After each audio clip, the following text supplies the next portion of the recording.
I just got this one. Damn, we on. So We you all hold, you so hold. can people see, or this will be like it'll come out But later? you know what? We can do that. We can go live. Y'all want to go live? Nah, I'm chill. Don't no lies. Murph like hell nah. Funny ass dude. Oh, funny ass dude. Later, but you know He that. like, yo, this is just us. This Yeah, is my us pu- with the yeah. I'm gun. gonna need my publishers to check this out first. You know, to make sure everything is cool. Yo, Yo, it got me crying. you still holding the vibe shit afloat? I'm trying, man. That's just like a book bag right now, man. I got this shit on my back. I be going back in there, making sure I got all my goodies, got my snacks. All right, I'm good. Let's go. Put that shit on my back. But I can't front, man. It's just me and Chris right now, and it's like when you think about the legacy of the brand and what you got to hold up and what you're trying to, keep together.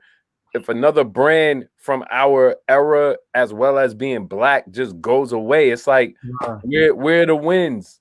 Of course, it's all these other new things that are coming up, but it's like you got to keep some things that are like staples within our community. I don't care, man. If I got to be one armed dragon, and I just like a zombie and shit. The zombie vibe. I'll be a zombie, man, because it's like when stuff like everything that's going on with Will and Jada right now, it's like how many publications can go back and say they spoke to a young Jada before she even met Will. Right. Yeah. Like I just looked up and I was like, yo, when was the first time Vibe like really talked to her?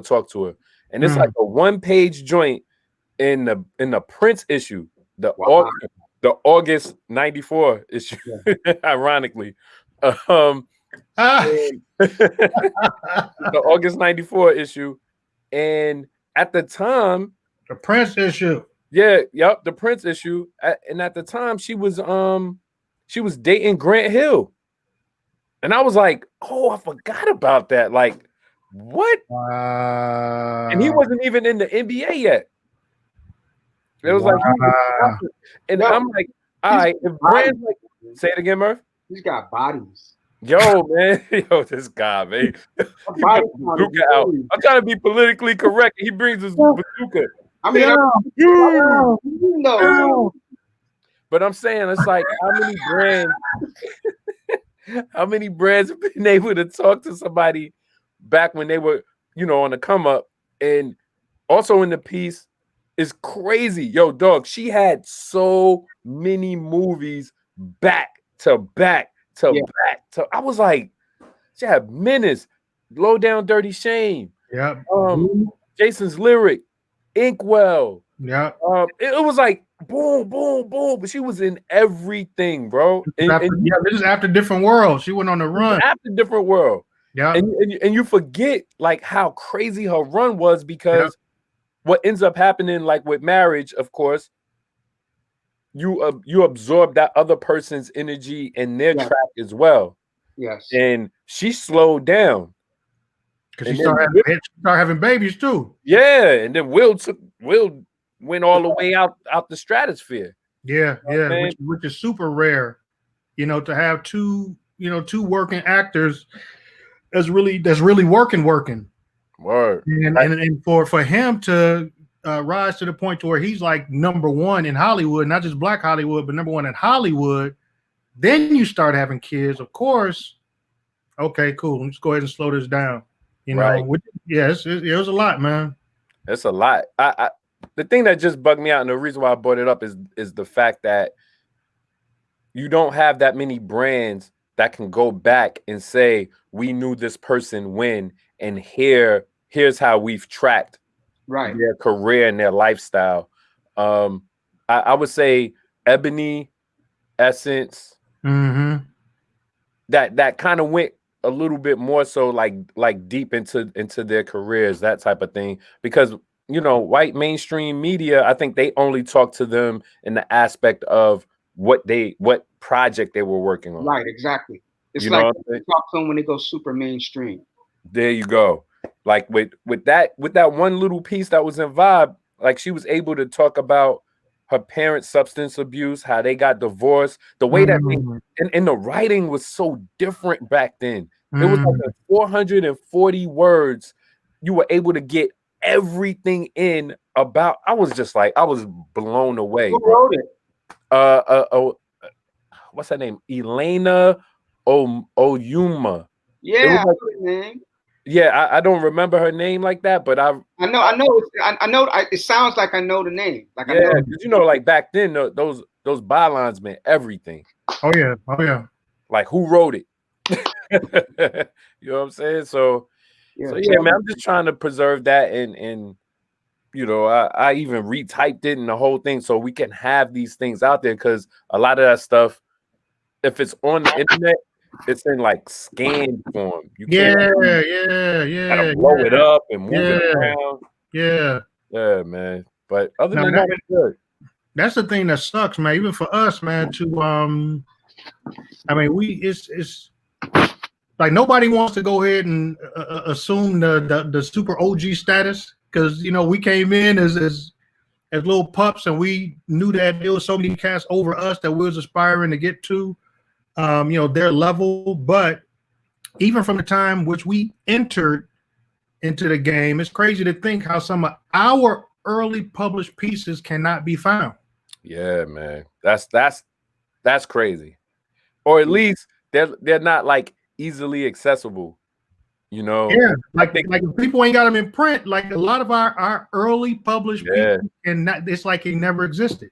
Yo, it's like that whole era isn't there. The only thing you really see is the photos. You might see the photos.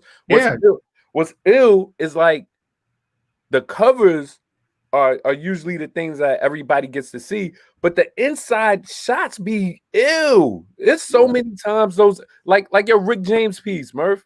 Like it's not a cover, but those shots are ill. Yeah. You know what I'm saying? Like we got ill shots. And that should have been the cover, but we weren't in that business, you know. We wasn't in that business. But imagine if we had a Rick James cover right before all that craziness. And like, right before he died. Yeah, right before he died, yo. Yeah. Right before he died. And I think it was 2 months before he died. It was 2 months. We shot that in April, and he died in June. That's like, think of that, yo. Yeah. And we had presence of mind to even talk to him. Nobody was talking to no Rick James back then. Not like that. Not like that. There might be something you might, you know, make you know, some jokes about, you know, show skit, and then you just, you know, move out of it and on to something else. But to actually do a full shoot, have a conversation, dude. When I tell people all the time, man, dude, that by far is one of my favorite days of my life. Bruh, that was one of, like, I'm like, it was, dog, you talking about just pure genius, man. It's like people throw that word around, but dude, for that dude to be a self-proclaimed junkie, and he would not get off of that. Like he was calling himself like, dude, I'm a junkie. I'm gonna be a junkie for the rest of my life. That's just what it is, right? But that dude mind was so sharp. Yeah, well, like Murph, when he was telling stories. Yeah, I mean his mind, like Day. When we went to the when we got to the photo shoot. First of all, he got there before us. Yep. First of all, he was already sitting at the same table because that was so out of reputation, you know. He's at the table rolling up. You know what I'm saying? If you're, you know, it's a stereotypical form. But the crazy thing is, dude, the photographer, you know, he knew, like, okay, this is Rick James. This ain't like an ordinary shoot, because we done shot with him plenty of times, but this is the first time that he actually this dude had friends that was coming by with album covers and all kind of shit. Crazy. And right, so and the thing is, it's like every person that came by the studio to get something signed, they had a story. Like, yo, my aunt went to go see you, you know, back in this year in this city. This dude was finishing their stories. He was like, oh yeah, I remember that. We was in Milwaukee, you know, and then such and such. Yeah, he came on stage. And matter of fact, we was doing blow on somebody's back. Dude, he and the people that and they'd be sitting there like, yeah, that's what she said happened.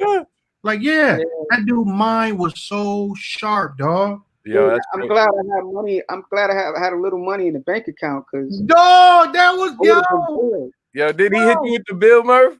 yeah, yo, 400. Murph was like, yo, I'm telling Murph, I'm like, yo, you know, we got to go and do this interview like during the shoot, right? Like if he leaves and you don't get it after today, dude, it's like a rap trying to catch him. So, you know, we trying to make sure. Murph was like, yo, man, you know, I mean, can we go ahead and start doing it? He's like, yeah, later. And then he was just like, all right, we'll go ahead and do it at dinner. Murph was like, you know, towards the end of the shoot, like, yeah, we go grab something to eat and something, you know, do the interview. You paying? Yo. Oh yeah. Okay, cool. Okay, cool. Yeah. I'll go. Man, this dude started inviting people. Dude, he took liquor home. Yo, from a restaurant? Liquor home. Liquor. He ordered Hennessy. Yo. And he took it home. Yo. Like a to-go bag or something like a fucking. Yeah, he ordered to-go bag. He was like, yo, let me get another duck to go. Yeah, he ordered whole ducks. This is the hard thing. The funny thing. Chinese restaurant. This wasn't no. Yeah. This wasn't no place on a corner. Yo. No, this is a spot like in Beverly Hills, man. $400, dog. The cut. But and he was like, yeah, we used to come here all the time. He tells us all these stories about when we used to come here. But we get there, this dude's like, yo, put your menus down. I'm gonna order for the whole table. Oh, I got this. He ordered the rest of the put your shit away. Whatever your appetite said, it ain't it. He was like, yo, he ordered about 3-4 ducks. I mean, he was just ordering, just running stuff. And then about midway through the dinner, he called her, yo, man, I want to make an order to go. He was already thinking. He was already thinking for later. Oh, no, but he was ordering shit for the people that came to meet him at the restaurant. Yeah, people meeting him at the restaurant. Yo, what do you want, honey? Yo. But wait. At this point, did he ask if you was paying first? Oh, he asked at the photo shoot. Yeah, he knew. Got you. Yeah, he asked Murph. So y'all like, thinking it's just gonna be him, maybe another 2 people? Yeah, like a handler or something. Yeah, you know? My man had the crew. Bro, he had a crew. Murph was like, what cover was that? Ooh. I don't know, but at the last words, it was like, see you later, nigga. That's the last words, dog. Nigga, walk out just like that. Hey, walk out just like that. Look here, though.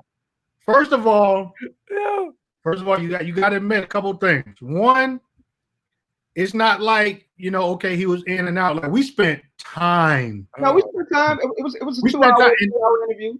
And when I tell you, the stories were no, he was great. Everything he was great, but he got me for the pocket. But I didn't mind it because it was Rick James, you know. It's Rick James. What you gonna do?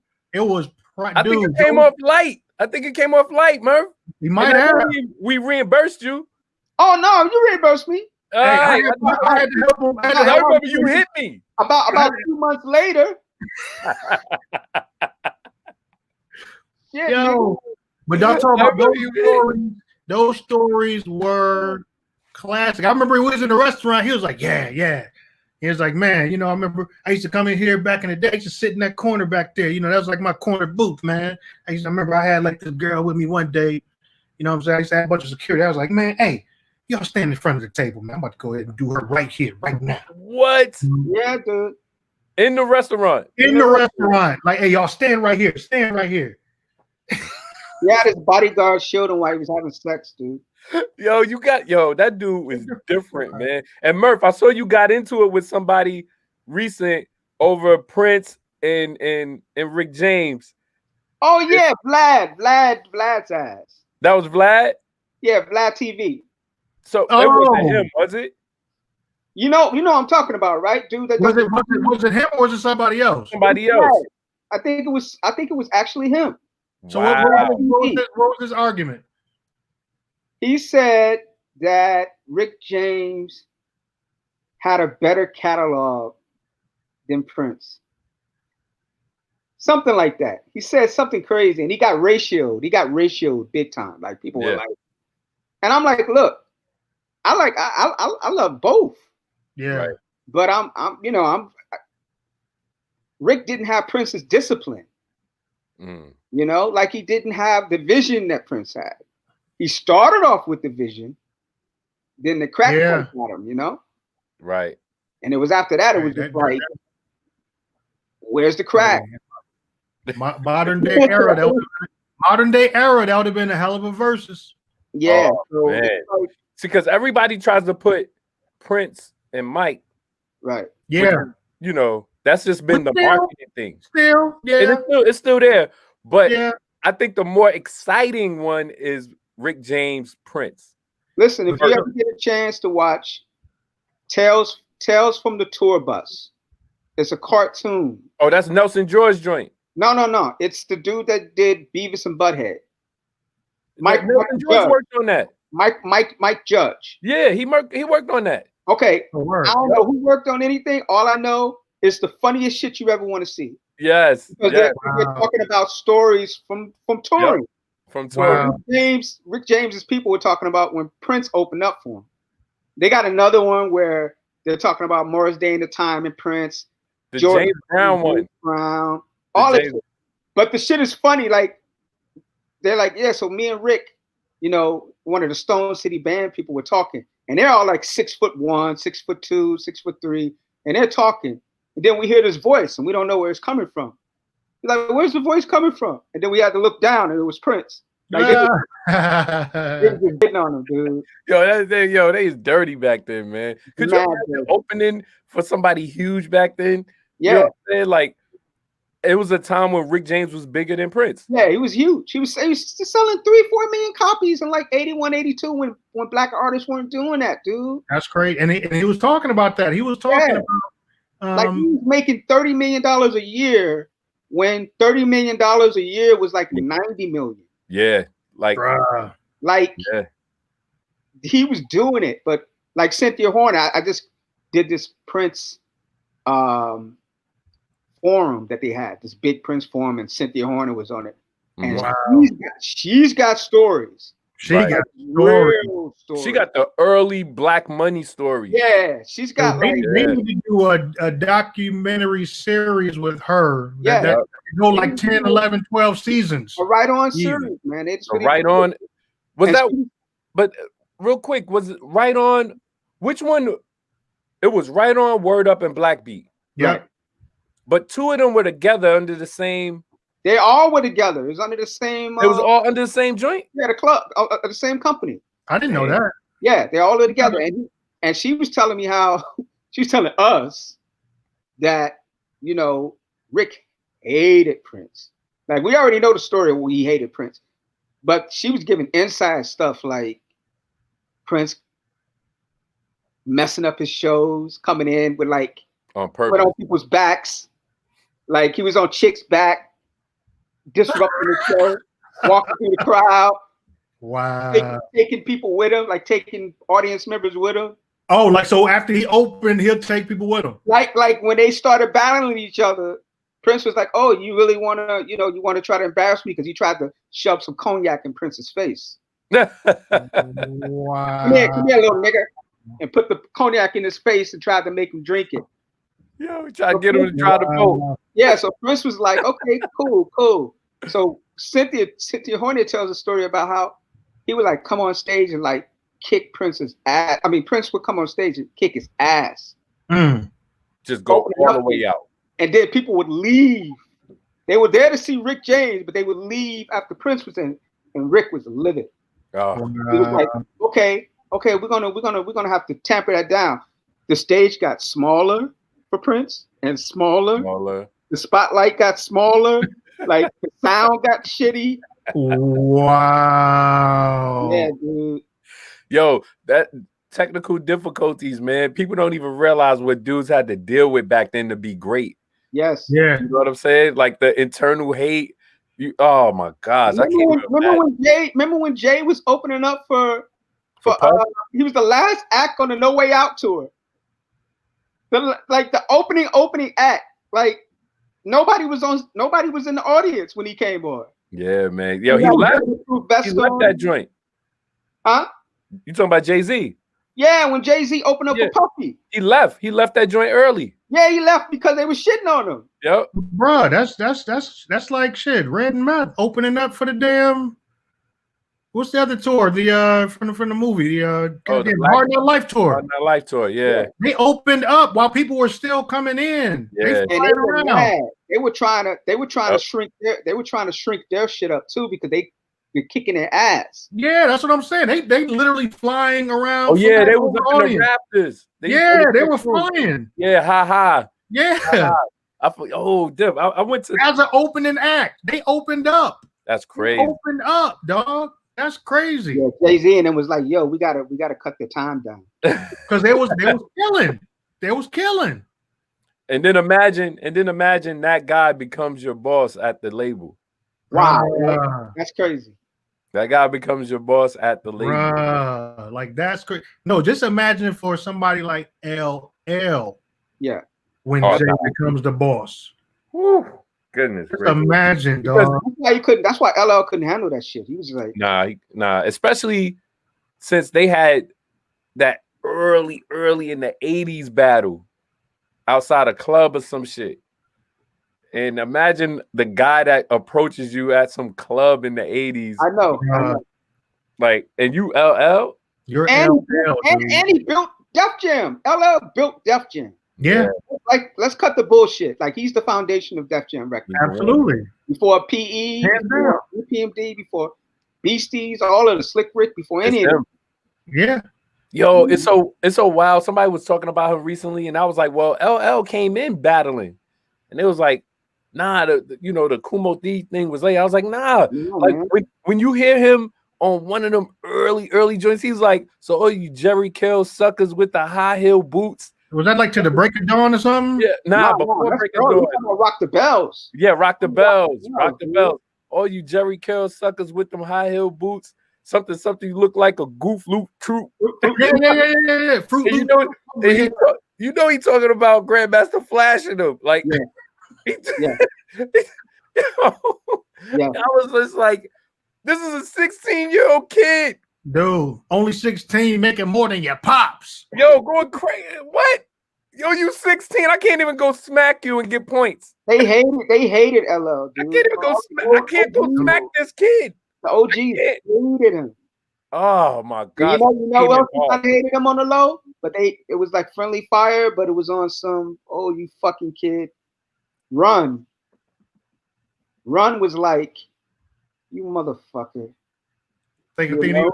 Wow. It's just like, wow. But what are you gonna do? I mean, but the problem is that Run DMC were the centerpiece of Russell's, and I hate saying that name now because dude he's out here now, crazy. But Russell was they were Rush management. Yeah. They were still Rush, yeah. And then LL came and was like killing him. This the original. You know what else they hated too? They hated that Ruben? I know, right?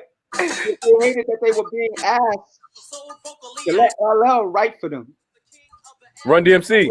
Remember when the way, back in the days, I keep telling these people about ghostwriting. What ghostwriting was back in the day. It wasn't ghostwriting. That shit was listed in the back. It was. The credits, yeah. Yes, it wasn't ghostwriting. That was the way for people to get on, for crew members to get on. And LL needed money. Yep. So they let him write Can You Rock It Like This for him. For Run DMC. He wrote that for them. Yo. Listen to how this dude is so aggressive on the track, and he's still mad young. He's still a teenager. Yeah, that's why they hated him. They had to, man. And this shit was aggressive. But it's like, where did that even come from, dude? First of all, you doing things in ways nobody has done in hip hop, and you're young as hell. With nut like dog, he had like 1 million words for every 16. He was B-boy rapping. He was like the first B-boy rapping. Right. Before that, it was like people was wearing the leather jackets and stuff. He came in with like full Fila, full Nike, full real like Queens, real Hollis Queens. like yeah. Air Force Kango. One, Kango. Yeah, like he's that dude. It's like Run DMC was like a hybrid of it though, because they was rocking the Adidas joints. Yeah, but they rocked it differently. Jeans. They rocked it different. He was more like the dope boy. Right. That's what I'm saying. He saw what the dope boys was wearing. He was like, I'm not even going to wear the leather jackets. And the Dobbs. And I'm just going to like keep it hood. Yep. What bugs me out is during that era, when you think about these records, dudes was rhyming like 4 and 5 verses. I know, right? There wasn't no 2, 3 verses. Now you lucky you get 2 good verses on these songs. These songs are 2 minutes and 15, 2 minutes, 30 seconds. Choruses now take up the song. Automatic. Like they start with the chorus. They don't even go into the verse. Yeah. They start with the hook. The hook is the first thing you hear. This original Rock the Bells, the original version is 7 minutes. Yo, this is a 7-minute rap song in the 80s. Yeah, and you letting it ride. Yo, that's crazy to me. You letting it ride. Now, what's super crazy is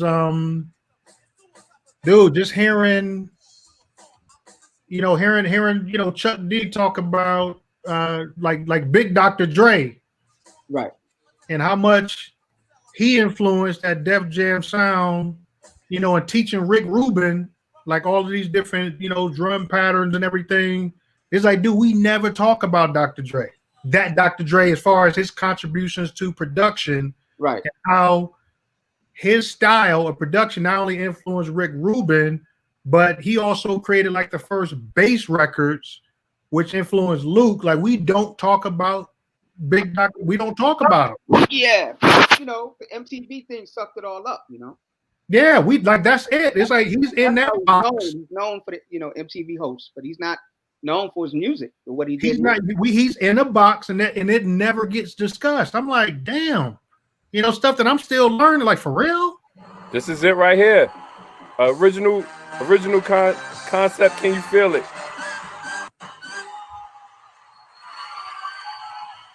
Dr. Dre. You hear that? Yeah, they were using 808 before anybody. This is Big Dr. Dre. Yeah, this Big Dr. Dre. Yeah, ain't nobody like dog. He don't get credited.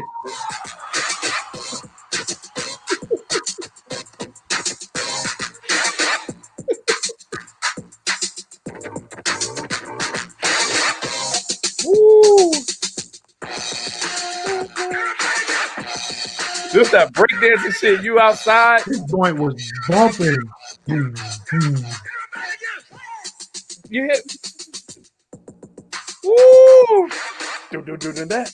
Now think of all of these sounds and think of like I need a beat. Think of all these different Rick Rubin type sounds. That's crazy. When you hear that, you can hear how New Orleans took that shit and flipped it. Yeah. Before that though, Luke. They took back Magic Mike. Yeah, that was faster. But I'm talking about they actually took that cadence and flipped it. Like they took the 808 sound, did the same, like it's the same shit. Yeah.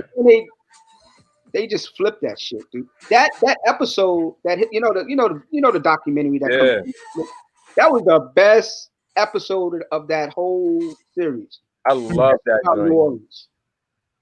I loved it. Memphis, those 2 episodes. Yep. I never knew anything about Memphis like that, other than 3-6 and Project Pat. You mean as far as hip hop? Yeah, they were talking about everything. They was talking about how music, the hip hop music in Memphis, just was a whole nother animal, man. Whole nother animal. And you start getting shit. What doc is this? I ain't see it. This is the same way you're talking about? Yeah. What's the doc? Evolution of Hip Hop. It's called Hip Hop. Yeah. This the one on Netflix? On Netflix. You gotta watch it. Yeah. Those shits. I learned a lot for the Louisiana one because I didn't know Manny Fresh Pops was that influential. Right. I had no idea how influential his dad was. You know what I'm saying? Like in the whole, like just formation of all that shit out there. And then he was tagging along with his pops to all these parties and shit. And then you get Manny Fresh. Like, come on, bro. It makes sense. It all makes sense. Now you understand. You understand why his level was so high at such a young age, because his pops is doing all these parties and bringing everybody together in the street and at all these clubs, and his dad is the guy, and his dad was smart enough to be like, yo, come with me. But you know, but dude, that's a series in itself, dog. Like these like true early hip hop babies like Jermaine Dupri, yes, Jazzy Faye, yep, Sleepy Brown.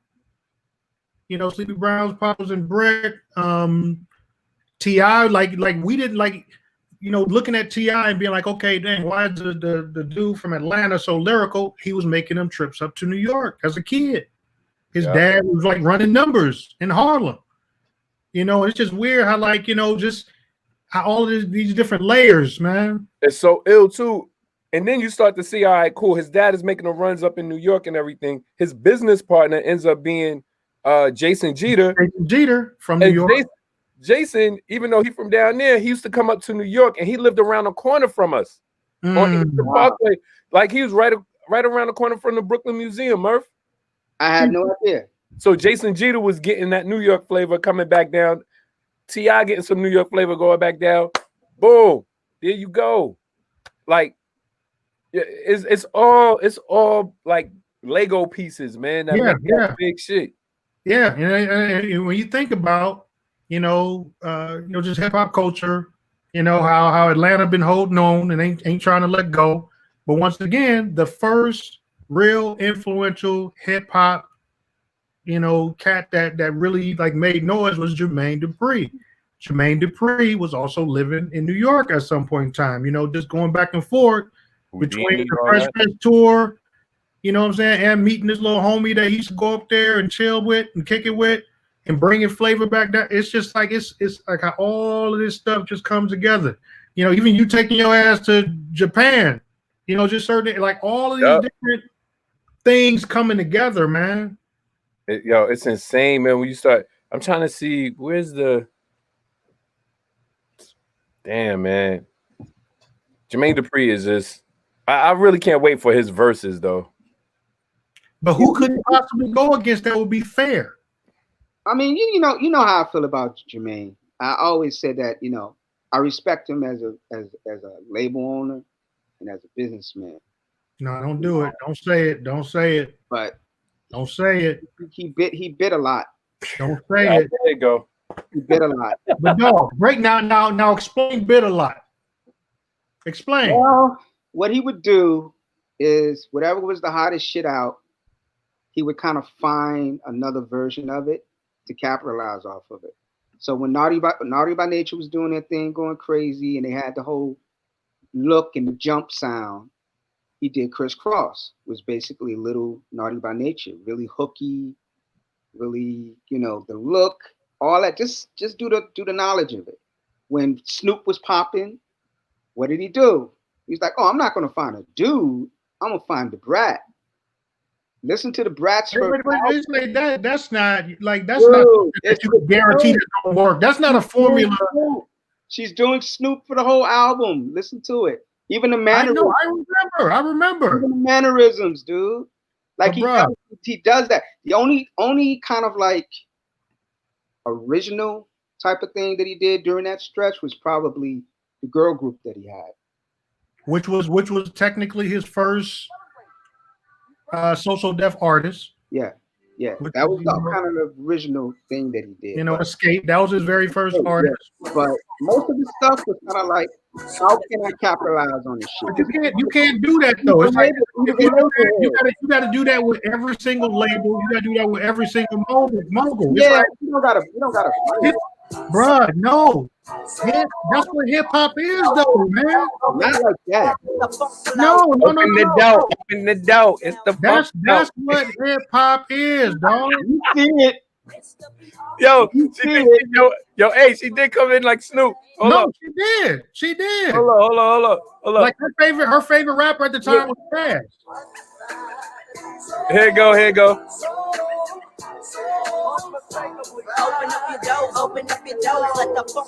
Oh, wait a minute. That was Jermaine. Yeah. But look.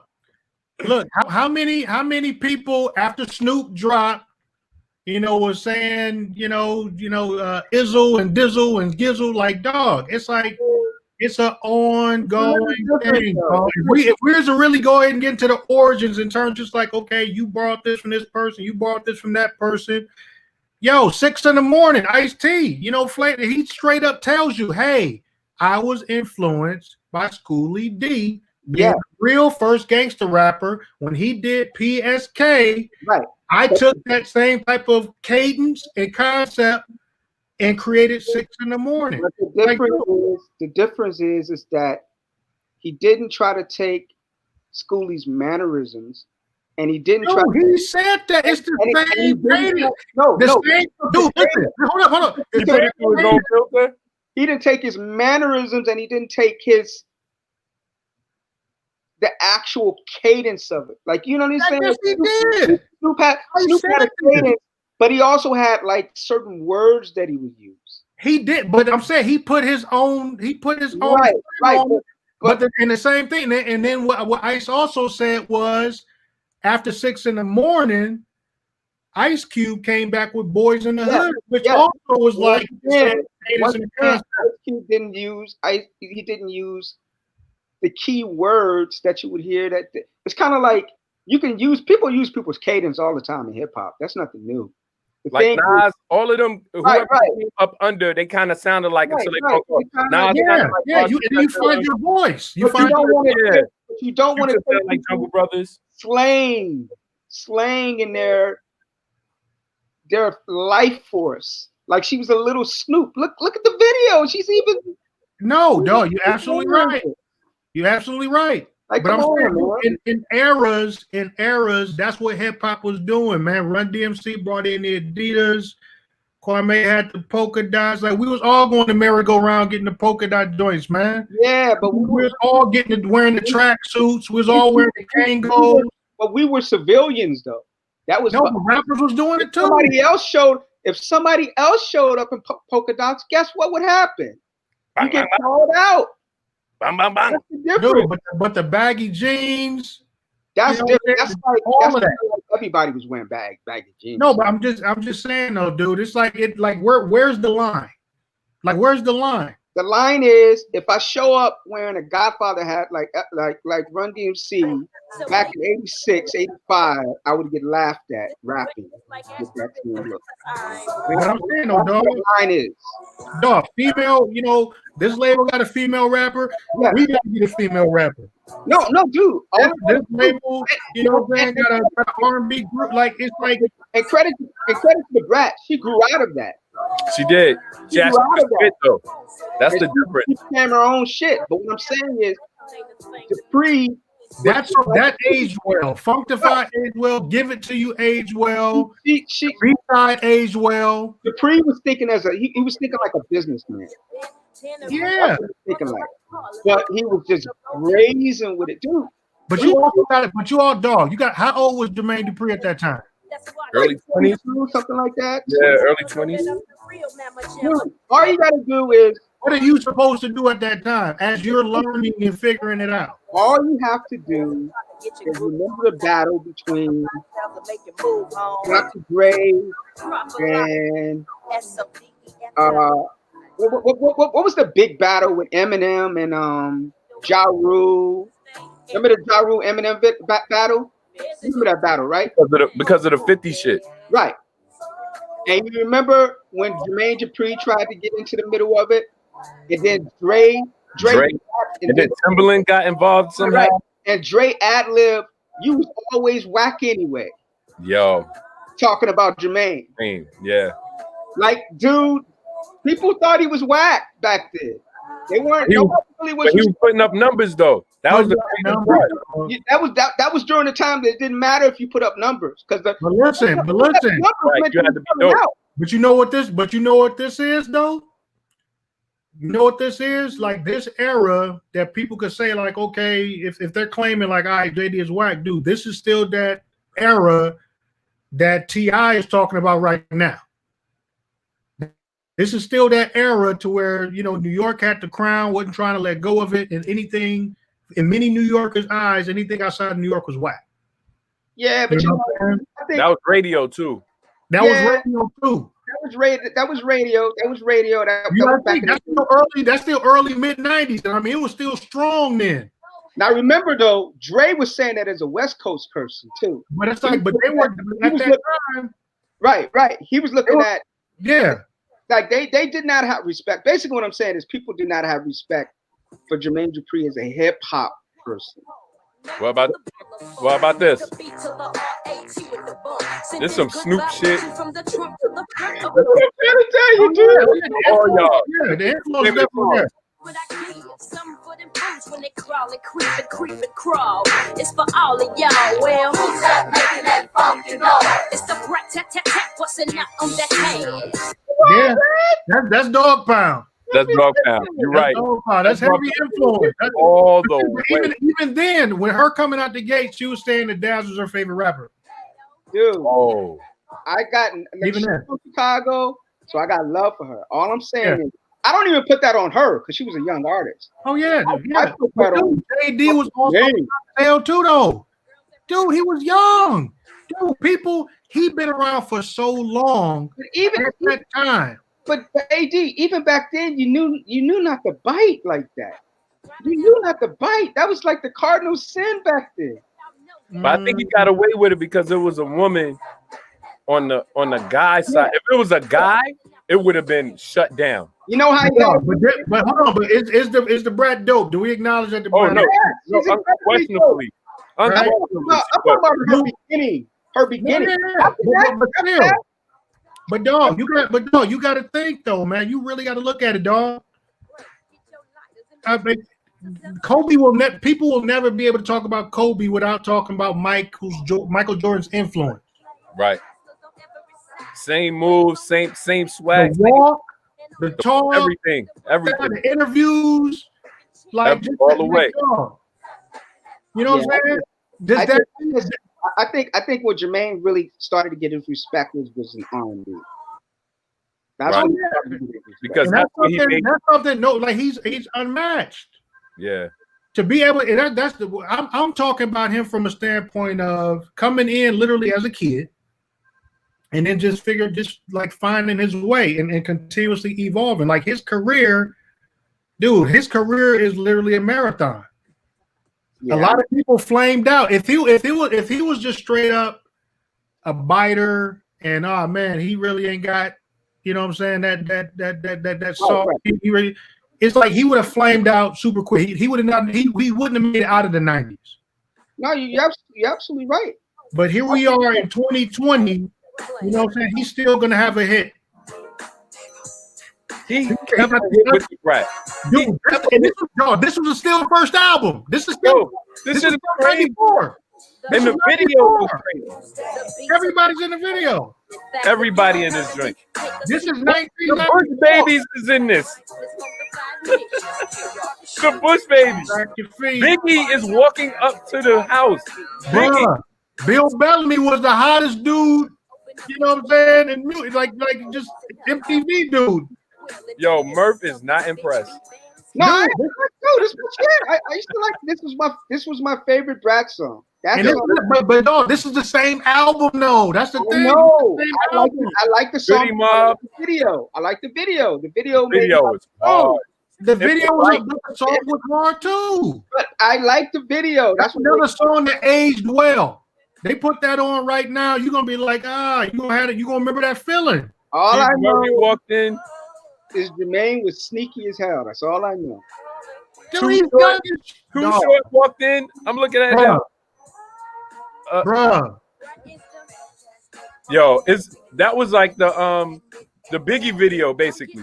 Bruh. That's what he was. He was in the Biggie video. That's what I'm trying to tell you. I'm trying to say, like, yo, hey, Murph might have a way. What Jermaine did was he flipped people's stuff and made it work for what he was doing. Yeah, I get what you're saying, Murph. But hey, I get what you're saying because it was still high level. It wasn't like he flipped it and made it whack. Puff is the flip king.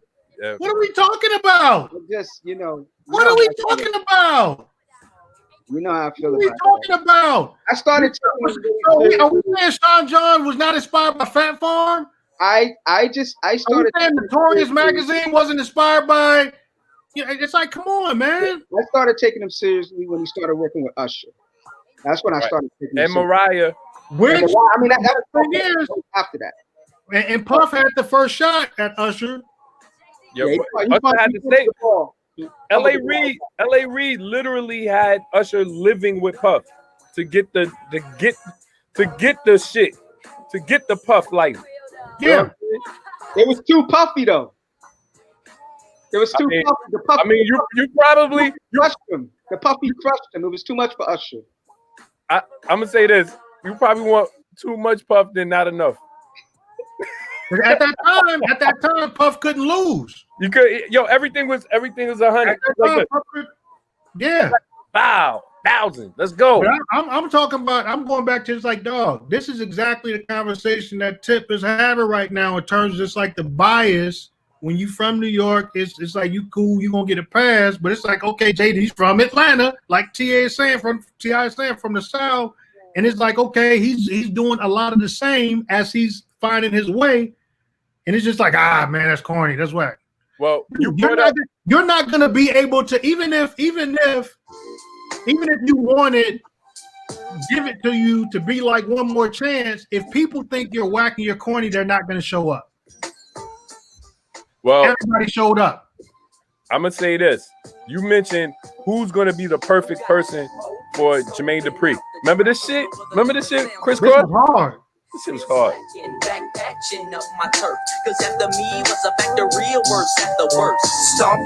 I used to like them niggas, man. I don't know. Bruh, I used to like them niggas. The Big Papa remix. You're not gonna tell me that wasn't hard. Yo, Chris Cross was dope, man. I don't know, Murph. No, they were okay. But I will say this: Puff brought up the fact that Jermaine Dupri was asking for either Dr. Dre or Puff or whatever, and not live with B-Dot. Yeah. And then Puff was like, "No, I'm talking about you. You can't handle track masters. Wow, track masters might clean your clock." That's what Stout came in hard. I was like, yikes, because people forget how much stuff Trackmasters did even before. In the window. Yeah. Yeah, I like the Trackmaster stuff before they got polished. Right. I like their before stuff. As soon as they got polished, everything they started doing, it just started sounding the same to me. It was so much. Yeah, it was just like, it was almost like they had the torch for a minute.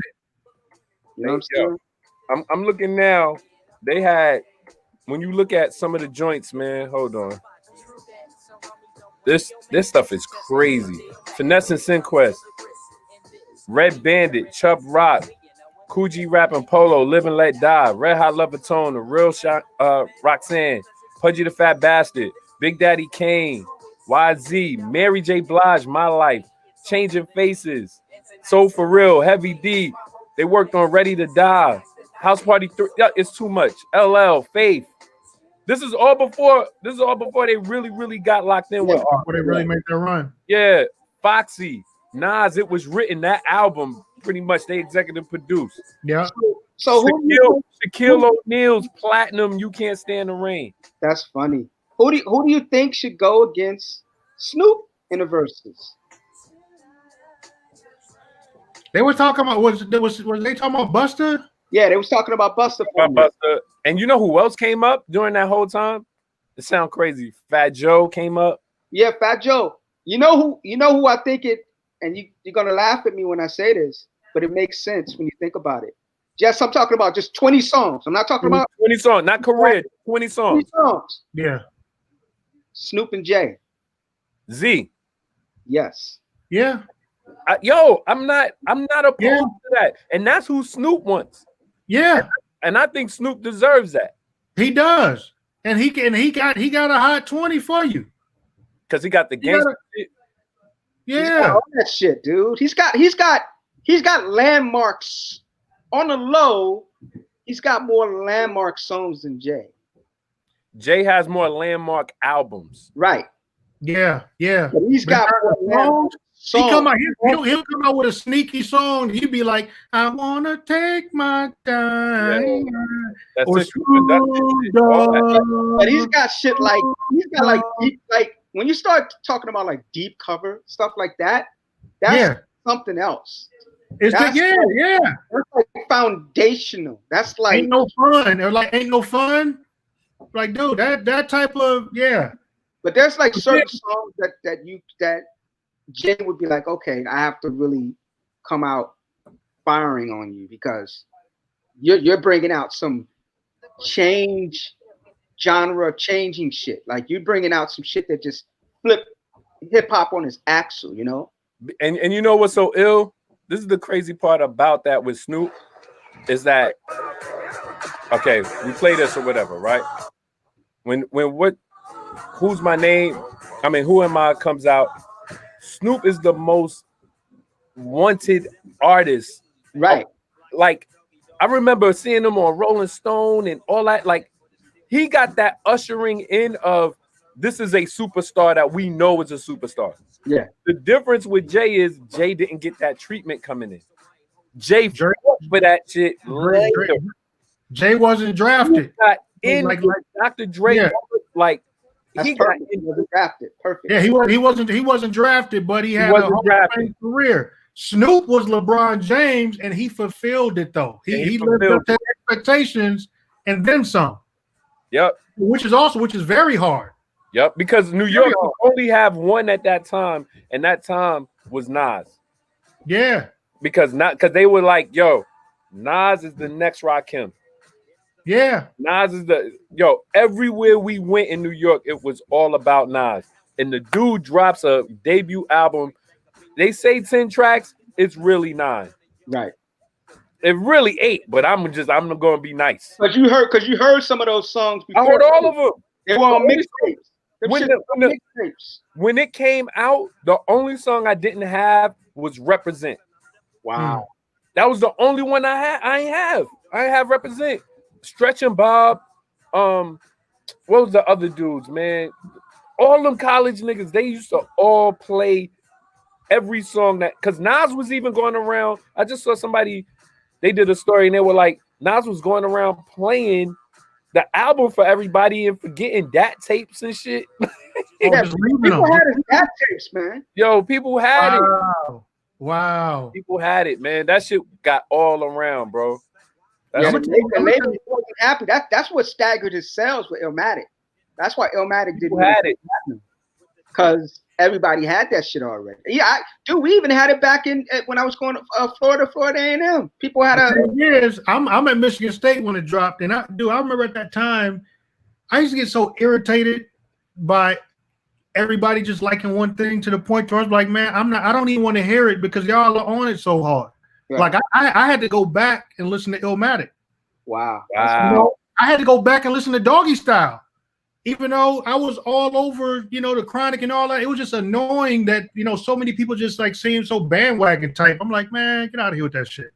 You know what I'm saying? So I was on to It Was Written before M.A.D. And there are people. And I liked it probably more because people wasn't on it. Because people were so mad. They were so mad. I was on Do or Die more than Illmatic because people wasn't on it. Do or Die was my shit. Do or Die was my shit. That was my shit. Yeah, that was my shit. That was my shit because it's like I felt like, man, I really rock with it because people ain't on this super bandwagon. I'm like, get out of here with that shit, man. It's just wild to see. You got those people that are Illmatic and It Was Written. And I'll say this, the production to me on Illmatic was just so much far and above, like creative, soulful, jazzy. It hit and it was street. It was that. It Was Written. He became a better rapper. Right. He was better on that. I'll agree with that. Yo, he was a better rapper on that joint. Yo, that dude, because on Illmatic, his thoughts were like a teenage kid Yeah. From the street where it's all this stuff coming at you. It's all this stuff. So the lines, even the verses, he's jumping through topics in a verse. It's like topic, blah, blah, blah, blah, blah. On It Was Written, it was songs that were themed. Boom. 3 verses. Boom. Boom. Boom. But the music was more, I'm not gonna say pop, but it was a little bit more radio friendly. It was. It was, but that girl was hard. You pepper it with live nigga rap. That you know what I'm saying? Like you get havoc. Boom, boom, boom, boom. Yeah, boom, like boom, boom, boom, boom, boom, boom. Let me see if I can find that joint. Man, that joint was hard. Live. I was rocking. It was written like that was hard to me, dog. Yo, this shit right here. This beat. Niggas don't know how to act. Yeah. Got the motherfucker back. But niggas don't know how to act. Yo, NYC. Prodigy. Yeah. Queens niggas so what was the beef with them though? What was the beef with Prodigy and Nas? What happened between those two? Hood shit. He explained it in the book. It was a lot of hood shit, man. Cause like when you think of Queensbridge, man, you got to think of each building as a neighborhood. Right, right. That's crazy. Each building, and there's 96 of them. That's crazy. It's 96 buildings of 6 floors or some crazy shit like that. Is it really 96 buildings? It's 96 buildings. I believe it's like it might be more. Let me see. That's crazy, dog. The Queensbridge houses, and it is. What did it say? That's crazy. It's the largest of the 26. 96 unit, 6-story building. That's nuts. 96. That's nuts, dog. That's a whole city. That's its own. That's why that's why you have so many stars from there, because it's such a significant chunk of New York built up rather than out. Yeah.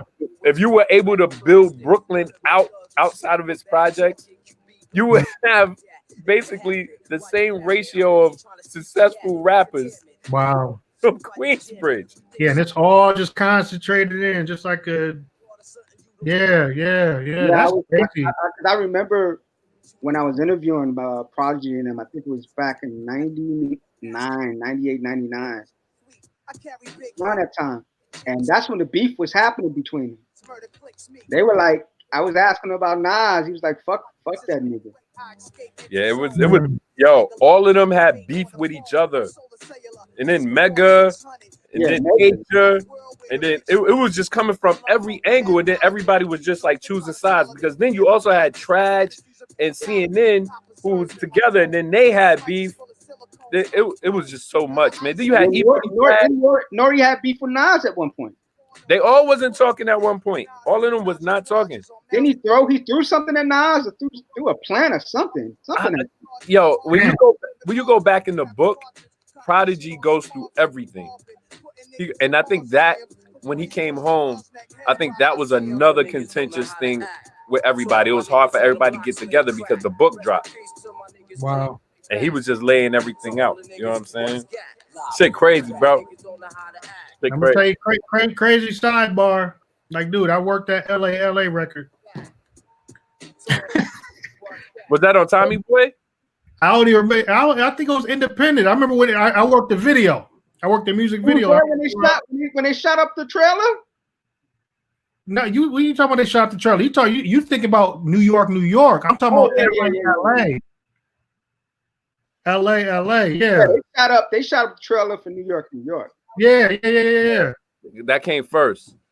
It was like, dude, it was just so much random stuff, man. I'm telling you, just being in the city, dog. That's one of the things I appreciate so much by just having the mind to say, like, man, during the summers in college, I was like, man, I'm going to New York. I just want to go ahead and just start, just touching it, getting that vibe and that feeling, man. And I'll be right back. I don't even remember. I remember one time, dog, I ended up somehow, some way, I don't know. I wasn't like on assignment or anything like that, but I remember like just ending up on set for Put Your Hands Where Your Eyes Can See. Crazy. That's But you was also on the set for 112 and Big. Yeah, and that was just me walking. That was just me walking through the city. You know, in Times Square. And that's where I met Alan Ferguson. What? Yeah, the director, the one who married Solange, because he directed that. Dude, I tell you that story, dog. I'm like, I don't even know where I was working at, but I'm walking, you know what I'm saying, taking a long way to the train because I was going back to my cousin's crib. His wife wasn't really messing with me. She wasn't really fucking with me like that. So I used to take the long way. So I'm walking through Times Square. I see all of this stuff, and I'm like, damn, it look like they're shooting something. Anytime I'm walking and they're shooting anything, commercial video, music video, a commercial music video movie, dude, it's very likely I'm going to stop and I'm going to stay there for like 2, 3, 4 hours. Watching. So they shooting this, and I'm like, damn, what is that? And so I see 112. I'm like, okay. Oh man, that's a Big right there. That's the last time I saw Biggie alive. I'm like, oh, that's a Big. Okay. I was like, who is this slow sounding rapper dude? I was like, who is this dude? And it was Mace, but I didn't know who Mace was at that time. Right.